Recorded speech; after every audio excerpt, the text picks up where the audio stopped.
Hello everyone, hope you all are doing well today. Welcome back in JM law series. मैं advocate Jyoti आज एक नए topic के साथ आई हूँ जो कि सुप्रीम कोर्ट की नई सजेशन है, जिसको जस्टिस संजय करोल और जस्टिस कोटेश्वर सिंह ने दिया है।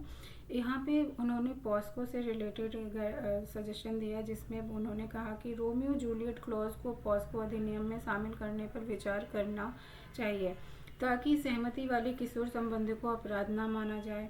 और इसका कारण उन्होंने बताया कि पॉस्को एक्ट का बार बार दुरुपयोग होता है आज के टाइम पे। अक्सर लोग व्यक्तिगत दुश्मनी या सामाजिक दबाव बनाने के लिए इसका यूज़ करते हैं। यहाँ पे दोनों जस्टिस ने इलाहाबाद हाई कोर्ट के एक लेटेस्ट जजमेंट को के बारे में बताया, जिसमें कि कोर्ट ने एजेंसियों को शुरुआत में ही मेडिकल टेस्ट कराने के निर्देश दे दिया था।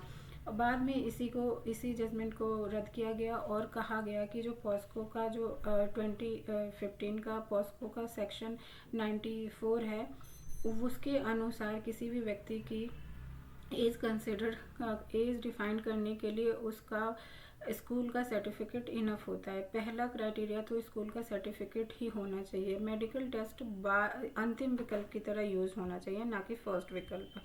तो पॉस्को के तहत अक्सर सहमति वाले किशोर संबंधों को अपराध बना देते हैं, और इस जिससे कि आरोपी और पीड़ित दोनों परिवारों को ही गंभीर रूप से मानसिक प्रताड़ना का भी सामना करना पड़ता है।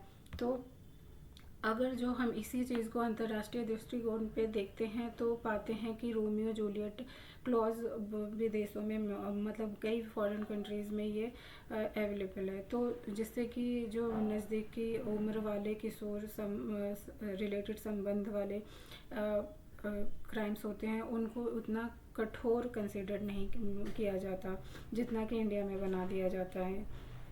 तो इसी बात को देखते हुए उन्होंने ये रोमियो जूलियट क्लॉजेस को पॉस्को एक्ट में कंसिडर करने का सजेशन दिया, ताकि फ्यूचर में ये पॉस्को एक्ट का दुरुपयोग ना किया जाए। तो thank you so much for watching this video. Next time मिलते हैं नए अपडेट के साथ।